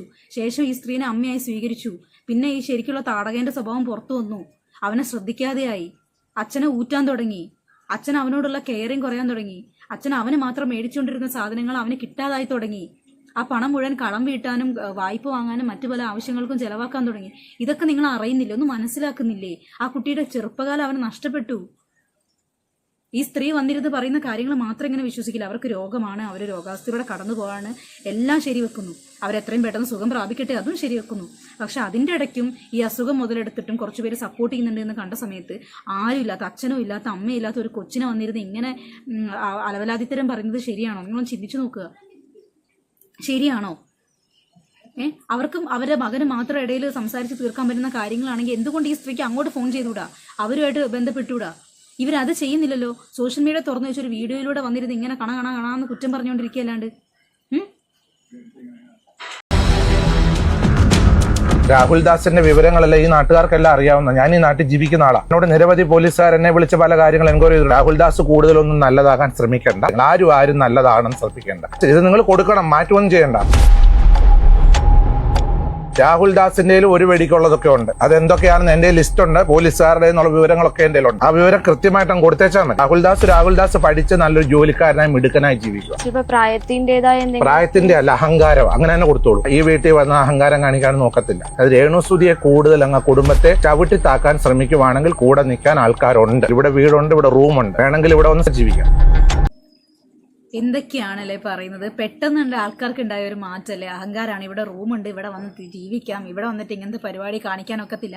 ഈ പറയുന്ന അച്ഛനാണ് ഒരു ഇതിൽ എന്തോ രേണുവൊക്കെ അവിടെ നിന്ന് ബഹളം വെക്കുന്നു, കൂവുന്നു, ആർക്കുന്നു, ഒച്ചപ്പാടുണ്ടാക്കുന്നു. അച്ഛന് സ്വസ്ഥമായിട്ട് അവിടെ ജീവിക്കാൻ പറ്റുന്നില്ല എന്നുള്ളത് വന്നിരുന്ന് പറഞ്ഞ വ്യക്തി. അങ്ങനെയുള്ള രേണുവും കുടുംബവും ഇപ്പോൾ വളരെ നല്ലതും. കിച്ചു അവിടെ വന്നിട്ട് അഹങ്കാരം കാണിച്ചു. എന്താ അഹങ്കാരം കാണിച്ചത്? വീടിനകത്ത സാധനങ്ങളെല്ലാം വലിച്ച് പുറത്ത് അടിച്ചിട്ടോ? ക്യാൻസർ രോഗിയായ രേണുവിനെ ചവിട്ടി പുറത്തിട്ടോ? അവിടെ വന്ന് തങ്കച്ചിന്റെ കൂടെ വഴക്കുണ്ടാക്കിയില്ല. അമ്മേനെ കാണാൻ പോവാം എന്നുള്ള രീതിയിൽ റിതപ്പനെ പോയി കണ്ടു. അവൻ്റെ കൂടെ ഫോട്ടോ എടുത്തു. ശേഷം രേണുവിനെ ഹോസ്പിറ്റലിൽ ചെന്നാലും കാണാൻ സാധിക്കില്ല എന്ന് പറഞ്ഞു. അവൻ അവിടെ നിന്ന് മടങ്ങി. വീഡിയോന്റെ കാര്യം എന്ന് പറഞ്ഞു കഴിഞ്ഞാൽ ആരും അവൻ ഇങ്ങോട്ട് വന്ന് വീഡിയോ ചെയ്തല്ല, അവന് ട്രിഗർ ചെയ്തതാണ്. എന്തുകൊണ്ടാണ് ഞാൻ എൻ്റെ അമ്മയോട് അകലം പാലിച്ചത്? അത് അച്ഛൻ കണ്ടില്ലേ? നാക്കിട്ട് കറക്കി കടിക്കലട കുട്ട എന്ന് പറഞ്ഞ് സബ്സ്ക്രിപ്ഷനിൽ വരുന്ന ആണുങ്ങളെ സൂചിപ്പിക്കുന്ന ഒരു അമ്മേനെ എങ്ങനെയാണ് ഒരു മകൻ അംഗീകരിക്കുന്നത്? അവൻ അവന്റെ വിഷമം കൊണ്ടാണ് ആ സ്ത്രീയിൽ നിന്ന് അകന്നുന്നത്. അതെങ്ങനെയാണ് നിങ്ങൾ ഗ്ലോറിഫൈ ചെയ്യാൻ പറ്റുന്നത്? അവർ സബ്സ്ക്രിപ്ഷൻ തുടങ്ങിയ സമയത്ത് എല്ലാം കിച്ചു ഓക്കെ ആയിരുന്നു. ആ ലൈവ് വരുന്നത് വരെ. ലൈവ് വന്നതിന് ശേഷമാണ് കിച്ചുവിന്റെ ഭാഗത്തുനിന്ന് എല്ലാം പാളിപ്പോയത്. അതിനുശേഷമാണ് അവൻ അവനോട് പറഞ്ഞത്, ഋതപ്പന് കൂട്ടുകാരുണ്ട്, വലുതാകുമ്പോൾ മോശം. അവന്റെ കാര്യം മാത്രമല്ല പറഞ്ഞത്, അവന്റെ അനിയന്റെ കാര്യം കൂടിയാണ് പറഞ്ഞത്. ഇതാരും നിങ്ങൾ കേൾക്കുന്നില്ലേ? എന്തുകൊണ്ടാണ് രേണു കിച്ചുവായിട്ട് അകന്നത് എന്നുള്ളത് എങ്ങനെയാണ് എന്നിട്ട് നിങ്ങൾക്ക് ന്യായീകരിക്കാൻ തോന്നുന്നത്? എനിക്ക് പൈസ ചോദിച്ചിട്ട് തന്നില്ല, സബ്സ്ക്രിപ്ഷനിൽ 3 ലക്ഷം ഉണ്ടാക്കി, ഞാൻ 1 ലക്ഷം ചോദിച്ചു എനിക്ക് തന്നില്ല എന്നൊക്കെ പറഞ്ഞിട്ടാണ് കിച്ചു പിണങ്ങി പോകുന്നതെന്നുണ്ടെങ്കിൽ നിങ്ങൾ പറയുന്നതിൽ കാര്യമുണ്ട്. ഇതല്ലാണ്ട് അമ്മ ഇങ്ങനെയൊന്നും കാണിക്കില്ലേ, ഋതപ്പൻ വലുതാവുന്നുണ്ട്, എനിക്ക് നാണക്കേടാണ്, ഋതപ്പന് നാണക്കേടാണ്, ഇത്രയും പറഞ്ഞിട്ട് ആ സ്ത്രീ എനിക്ക് അതിനകത്ത് പൈസ കിട്ടുന്നുണ്ട് അതിനെന്താന്ന് ചോദിച്ചതിന് ഒരക്ഷരം ഇണ്ടാതെ രേണുവായിട്ട് പിണങ്ങി നിൽക്കുന്ന കിച്ചു തെറ്റുകാരൻ സബ്സ്ക്രിപ്ഷൻ വഴി ആണുങ്ങളെ സൂചിപ്പിച്ച് പണം ഉണ്ടാക്കുന്ന രേണു പുണ്യാളത്തി. ശരി, അംഗീകരിച്ചു. ണമെന്ന് ഞാൻ നിന്നോട് ആവശ്യപ്പെടുന്നില്ല. അതുകൊണ്ട് ദൈവത്തെ വിളിച്ച് ശാന്തമായിട്ട് നീ ജീവിക്കാനാണ് എനിക്ക് നിന്നോട് പറയാനായിട്ടുള്ളത്. മാടപ്പള്ളിയിലോ പ്ലാന്തോട്ടത്തിലോ അഹങ്കാരം കാണിക്കാൻ വരികയും ചെയ്യണം. ഈ വസ്തുവിന്റെ ഉടമസ്ഥൻ ഞാനായിട്ട് ഇവിടെ വന്ന് ബഹളം എടുക്കാനോ ശല്യം എടുക്കാനോ ഒന്നും വരണ്ട. അവൻ അവന്റെ കാര്യം നോക്കി ജീവിക്കട്ടെ. ആ സഹോദരി അവരുടെ കാര്യം നോക്കി ജീവിക്കുന്നുണ്ടല്ലോ. എനിക്ക് തോന്നുന്നു സഹോദരി ആദ്യം കിച്ചുവിനെതിരെ വിട്ട വീഡിയോസും കാര്യങ്ങളൊന്നും അച്ഛൻ കണ്ടിട്ടില്ല എന്ന് തോന്നുന്നു. കിച്ചു ഇങ്ങോട്ട് വന്ന് ചൊറിഞ്ഞതല്ല, രേണു അങ്ങോട്ട് പോയി ചൊറിഞ്ഞ് മാന്തി കൂട്ടിയതാണ് ആ വീഡിയോ. ആദ്യം അച്ഛൻ അതെല്ലാം ഇരുന്ന് വിശദമായിട്ടൊന്ന് ഇരുന്ന് പഠിക്കുക. രേണു ഇട്ട വീഡിയോന്റെ ബദലുകളാണ് കിച്ചുവിന്റെ ഭാഗത്തു നിന്ന് 2 വീഡിയോ. അല്ലാതെ രോഗാവസ്ഥ കിടക്കുന്ന രേണുവിനെ വന്നിട്ട് കിച്ചു മാന്തി പറിച്ചതല്ല. രേണുസുതി യൂട്യൂബിൽ വേറൊരു വീഡിയോ അപ്ലോഡ് ചെയ്തിട്ടുണ്ടായിരുന്നു. ഞാൻ മരിച്ചാൽ പോലും എന്നെ നീ കാണാൻ വരരുത് എന്ന് പറഞ്ഞിട്ട്. പുള്ളിക്കാരത്തി ഇപ്പൊ വളരെ ഡിപ്രഷനിലൂടെ പോകുന്നത്. അത് എനിക്ക് നല്ലതുപോലെ അറിയാം. ഒരു അമ്മയും മകനും ആണെങ്കിൽ അത് വീട്ടിൽ വെച്ച് പറഞ്ഞു തീർക്കാവുന്ന കാര്യങ്ങളാണെങ്കിൽ പരസ്പരം പറഞ്ഞു തീർക്കേണ്ട കാര്യങ്ങളാണ്. അതങ്ങനെ സോഷ്യൽ മീഡിയയിൽ വന്ന് എന്തെങ്കിലും കാര്യങ്ങൾ പറയുന്നുണ്ടെങ്കിൽ അതിലൂടെ മറ്റുള്ളവർക്ക് വിമർശിക്കാൻ ഒരു അവസരമാവുകയല്ലേ ഉള്ളൂ. നമ്മൾ മലർന്നു കിടന്ന് തുപ്പുന്ന പോലൊരു അനുഭവം ആ കൊച്ചു പയ്യൻ കാണിച്ചു വെച്ചിരിക്കുന്നു. ഇത്രയും നാള് അങ്ങോട്ടും ഇങ്ങോട്ടും ഓരോന്ന് പറഞ്ഞ് വഴക്കൂടി, അല്ലെങ്കിൽ പെട്ടെന്ന് ഓപ്പോസിറ്റ് നിൽക്കുന്ന ആൾക്ക് ഇത്തരത്തിലൊരു അസുഖമാണ് എന്ന് അറിഞ്ഞപ്പോൾ എന്തായിരുന്നു? ദുഃഖമാണ്. കാരണം എന്റെ പിതാവ് ഒരു ക്യാൻസർ രോഗം വന്ന് അങ്ങനെയാണ് ഈ ലോകത്തിൽ നിന്ന് കടന്നുപോയത്. എനിക്ക് ആ രോഗത്തിന്റെ തീവ്രമായ വേദനകള്, അതിന്റെ അനുഭവങ്ങളൊക്കെയും എനിക്ക് നല്ലതുപോലെ അറിയാം. രോഗങ്ങൾ കൊണ്ട് പ്രയാസപ്പെടുന്ന അനുഭവങ്ങൾ ഞാൻ ഇപ്പോഴും കാണുന്നു. ഞാൻ അവരെ ഓർത്ത് പ്രാർത്ഥിക്കുന്ന ഒരാളാണ്. രേണുസുതിക്ക് ഈ രോഗമുണ്ടെന്ന് കേട്ടപ്പോൾ ഹൃദയത്തിൽ വളരെ ദുഃഖമാണ് തോന്നുന്നത്. ആർക്കും വരരുതെന്ന് ആഗ്രഹിക്കുന്ന ഒരു രോഗമാണല്ലോ വന്നിരിക്കുന്ന ആ രോഗം എന്ന് പറയുന്നത്. അത് കേട്ടപ്പോൾ വളരെ സങ്കടം തോന്നി. വേഗം സുഖമാകണമേ എന്ന് ഞാൻ പ്രാർത്ഥിച്ചുകൊണ്ടേയിരിക്കുന്നു. ഓക്കെ ഗൈസ്, അപ്പൊ അച്ഛന്റെ വീഡിയോ ഞാൻ അത്രേ വെക്കുന്നുള്ളൂ. ഞാൻ ചെറിയ ഭാഗം മാത്രമേ ഞാൻ വെക്കാൻ താല്പര്യപ്പെടുന്നുള്ളൂ. കാരണം എനിക്ക് അച്ഛൻ പല വീഡിയോസും കാര്യങ്ങളും അതിന്റെ പിന്നാമ്പുറ കാഴ്ചകളും അറിയാതെയാണ് വന്നിരുന്ന് സംസാരിക്കുന്നതെന്നാണ് ഞാൻ മനസ്സിലാക്കുന്നത്. ഇനി അത് അറിഞ്ഞുകൊണ്ടും ഇങ്ങനെ വന്നിരുന്ന് സംസാരിക്കുകയാണെങ്കിൽ അത് വളരെ മോശമാണ് അച്ഛൻ. അത് വളരെ മോശമാണ്. കാരണം സ്വന്തം കാര്യം മാത്രം നോക്കി ജീവിക്കുന്ന ഒരു പയ്യൻ ഇങ്ങനെ അവൻ്റെതായ വഴിയെ പോയിക്കൊണ്ടിരിക്കുമ്പോൾ രേണു അവനെ സൈബർ ബുള്ളിങ്ങിന് ഇട്ടുകൊടുക്കാൻ വേണ്ടി ഒരു വീഡിയോ ചെയ്യുന്നു. 11 വയസ്സ് മുതൽ ഞാൻ നോക്കിയൊരു മകനുണ്ട്, അവൻ എന്നെ കാണാൻ വന്നില്ല. എന്തുകൊണ്ട് കാണാൻ വന്നില്ല എന്ന് വ്യക്തിപരമായി വിളിച്ച് അന്വേഷിക്കേണ്ട കാര്യമാണ് സോഷ്യൽ മീഡിയക്കകത്ത് ഇട്ടിട്ട് അവർ ഇത്രയും വലിയ വിഷയമാക്കിയത്. അവർക്ക് വേണമെങ്കിൽ വ്യക്തിപരമായിട്ട് അവരെ വിളിച്ചിട്ട് ചോദിച്ച് സംസാരിക്കായിരുന്നു. എന്തുകൊണ്ടാണ് നീ എന്നെ കാണാൻ വരാത്തത്, ഞാൻ എന്താ നിന്നോട് ചെയ്തത്, അത് അവർക്ക് അവിടെ വെച്ച് സംസാരിച്ച് അവസാനിപ്പിക്കുകയായിരുന്നു. അപ്പം ഇവനെ സോഷ്യൽ മീഡിയയ്ക്ക് വലിച്ചു കീറാൻ ഇട്ടുകൊടുക്കാൻ അവർക്ക് സാധിക്കത്തില്ല. അങ്ങനെ അവരതിന് ഇട്ടുകൊടുത്തിട്ട് അതിന് മറുപടിയായിട്ട് അവൻ അവരെ കാണാൻ പോകാൻ തയ്യാറായി. വീട്ടിൽ പോയി, അവിടെ അവരില്ല. ഋതപ്പനെ തിരിച്ചു വന്നപ്പോൾ അങ്ങനെ പോയി ഒരുത്തൻ്റെ അണ്ണാക്കിക്കകത്ത് വിരലിട്ട് കുത്തിയിട്ട് വീണ്ടും അവർ വീഡിയോ ചെയ്തു. അതിനുശേഷം കിച്ചു അവൻ എന്തുകൊണ്ടാണ് അവരെക്കുറിച്ച് നെഗറ്റീവ് പറഞ്ഞിട്ടില്ല, എന്തുകൊണ്ടാണ് അവൻ അമ്മയിൽ നിന്നും മാറി നിൽക്കുന്നത് എന്നുള്ളതിന് വ്യക്തമായ റീസൺ അവൻ പറഞ്ഞ് അവൻ ആ വീഡിയോയിൽ നിർത്തി. അതിനുശേഷം അവൻ്റെ പാസ്റ്റിൽ അവൻ ചെയ്ത കാര്യങ്ങൾ, പോലീസ് സ്റ്റേഷനെ കുറിച്ചിട്ട് എല്ലാം, കിച്ചുവിനെ കുറിച്ച് വീണ്ടും നെഗറ്റീവ് ഇമ്പാക്റ്റ് ഉണ്ടാക്കാൻ വേണ്ടി വീഡിയോ ചെയ്തത് രേണുവാണ്. അവൻ പറഞ്ഞത് ചക്ക എന്നാണെങ്കിൽ ഇവര് പറയുന്നത് ചൊക്ക് എന്നാണ്. ആ വീഡിയോ കണ്ടാൽ അറിയാം. എന്നിട്ട് എങ്ങനെയാണ് നിങ്ങൾക്ക് എല്ലാവർക്കും അവരെ വന്നിരുന്നത് ഇങ്ങനെ ന്യായീകരിക്കാൻ പറ്റുന്നതെന്ന് എനിക്കറിയത്തില്ല. അവരുടെ രോഗാവസ്ഥയെ കുറിച്ച് നമ്മൾ പറയുന്നില്ല. കാരണം അവരിപ്പോൾ ചെയ്യുന്ന വീഡിയോസിന് അധികം ആൾക്കാരും നെഗറ്റീവ് കമൻറ്റ് ഇടുന്നുണ്ട്. എന്തോ കയ്യിലെ പിക്കപ്പ് ലൈൻ, അത് സാധനം എടുത്ത് കാണിക്കാൻ വേണ്ടി മാത്രമാണ് ഇവരിങ്ങനെയും കൈ വെച്ച് വീഡിയോ ചെയ്യുന്നതെന്നാണ് പറയുന്നത്. ഒത്തിരി പേര് ഇവർക്കെതിരെ നെഗറ്റീവ് പറയുന്നുണ്ട്. എന്തോ ക്യാൻസർ പേഷ്യൻസ് എല്ലാവരും കൂടെ ഒരു ക്യാമ്പയിൻ നടത്തിയിട്ട് ഇവർക്കെതിരെ പരാതി കൊടുക്കുക, ഇത് ഭയങ്കര ഒരു പ്രശ്നക്കാരാണ് എന്ന രീതിയിൽ പരാതി കൊടുക്കാമെന്ന ലൈനിലോട്ടൊക്കെ കാര്യം പോകുന്നുണ്ട്. ഞാൻ അതിന്റെ ഒരു ചെറിയ ക്ലിപ്പ് ഇവിടെ വെക്കാം. ചെയ്തിട്ടില്ല, പക്ഷെ ചെയ്യും. ഞാൻ പറഞ്ഞ ഇതിനകത്ത് സൊല്യൂഷൻ ഇതാണ്. ക്യാൻസർ പേഷ്യന്റ് ആയിട്ടുള്ള 10 പേര് സംഘടിക്കുകയും 10 പേര് നിങ്ങൾക്ക് ബുദ്ധിമുട്ടുണ്ടാവുന്നുണ്ടല്ലേ, അതേപോലെ വിധവകളായവരാണെങ്കിൽ കുറച്ചുകൂടെ ബൂസ്റ്റപ്പ് ആവും. 10 പേര് സംഘടിച്ചിട്ട് ഇതൊരു സോഷ്യൽ ഈവൾ ആണെന്നും ഇത് ഞങ്ങൾക്ക് ബുദ്ധിമുട്ടുണ്ടാക്കണം എന്നും പറഞ്ഞിട്ട് ഒരു പരാതി കൊണ്ട് കൊടുക്കൂ. അപ്പൊ ഇത്തരത്തിലുള്ള കാര്യങ്ങൾ മറ്റുള്ളവർക്ക് സൗകര്യപ്രദമായ, അതായത് ഇൻഫോർമേറ്റീവ് ആയിട്ടുള്ള സാധനങ്ങളല്ലാതെ മറ്റുള്ളവരെ തെറ്റിദ്ധരിപ്പിക്കുന്ന രീതിയിലുള്ള കൊനഷ്ടുകൾ ഇട്ടാൽ അതിനെതിരെ ആക്ഷൻ എടുക്കാൻ നമുക്ക് സാധിക്കും. നമ്മൾ ശക്തരായി പ്രവർത്തിക്കണം എന്ന് മാത്രമേ ഉള്ളൂ. സോ എന്റെ പോയിന്റ് അവരുടെ ഇൻസ്റ്റയിൽ അവരിപ്പോൾ റീസെന്റ് ആയിട്ട് എല്ലാ വീഡിയോസിനകത്തും ഈ കൈ പൊക്കി പിടിച്ച് ഇത് കാണിക്കുന്നതാണ് അവരുടെ പരിപാടി. അതിന്റെ താഴെ വന്നൊരു കമന്റാണ് ഇത്. നിങ്ങൾ സൗകര്യം പോലെ വായിക്കുക, ഇതും കൂടെ വായിക്കാൻ നമ്മുടെ വീഡിയോ വല്ലാണ്ട് ലെങ്ത് ആയിപ്പോവും. അപ്പോൾ ആ ഒരു കമന്റാണിത്. ഇതിലും ഇതേമാതിരിയുള്ള സമാന കമന്റുകളിലും എല്ലാവരും പറയുന്നത് ഇതാണ്, കയ്യിലെ സാധനം കാണിക്കാൻ വല്ലാതെ കഷ്ടപ്പെടുന്നുണ്ട്, ഇത് നാട്ടുകാരെ കാണിക്കുന്നത് എന്തിനാണ്, കൈ അടക്കി വെക്കപ്പെടുമ്പോൾ, ഇതൊക്കെയാണ് സ്ഥിരമായി വരുന്ന കമന്റുകൾ. അവര് ഈ കൈ പൊക്കി പിടിച്ച് വീഡിയോ എടുക്കുന്നതിനോട് എനിക്കും പ്രത്യേകിച്ച് യോജിപ്പൊന്നുമില്ല. വീഡിയോ ചെയ്യുന്നതിൽ കുഴപ്പമൊന്നുമില്ല. പക്ഷേ ഈ സാധനം ഇങ്ങനെ എടുത്തു വെച്ചിട്ട് ആൾക്കാരെ കാണിക്കാനായിട്ട് ഇന്റൻഷനോട് കൂടി ചെയ്യാന്ന് പറയുന്നത് എന്തോ ഇച്ചിരി ഡ്രാമ കളിക്കുന്ന പോലെയൊക്കെയാണ് ഫീൽ ചെയ്യുന്നത്. അതിന്റെ ആവശ്യമൊന്നുമില്ല. അവർക്ക് രോഗമുണ്ട്, അത് എല്ലാവരും അംഗീകരിക്കുന്ന കാര്യം തന്നെയാണ്. അല്ലാതെ ഇവയൊക്കെ കോപ്രായങ്ങളുടെ ആവശ്യം അവിടെ ഇല്ല അല്ലെ. ആ കുട്ടി ഇനി ഈ വക സൈബർ ബുള്ളിങ്ങിലും ഇത്തരം നെഗറ്റീവ്സും ഇല്ലാവചനം കേട്ടിട്ട് എന്നും പഴയൊരവസ്ഥയിലേക്ക് തിരിച്ചു പോവാതിരിക്കട്ടെ എന്ന് ആത്മാർത്ഥമായിട്ട് പ്രാർത്ഥിക്കാനേ നമ്മളെ കൊണ്ട് പറ്റത്തുള്ളൂ. അവൻ ആ പഴയ അവസ്ഥയിലോട്ട് പോവാതിരിക്കട്ടെ. അച്ഛനും അമ്മയും ഇല്ലാതെ മറ്റുള്ള ആൾക്കാരുടെ തണല് വളരാന്ന് പറയുന്നതന്നെ വലിയൊരു ശാപമാണല്ലേ.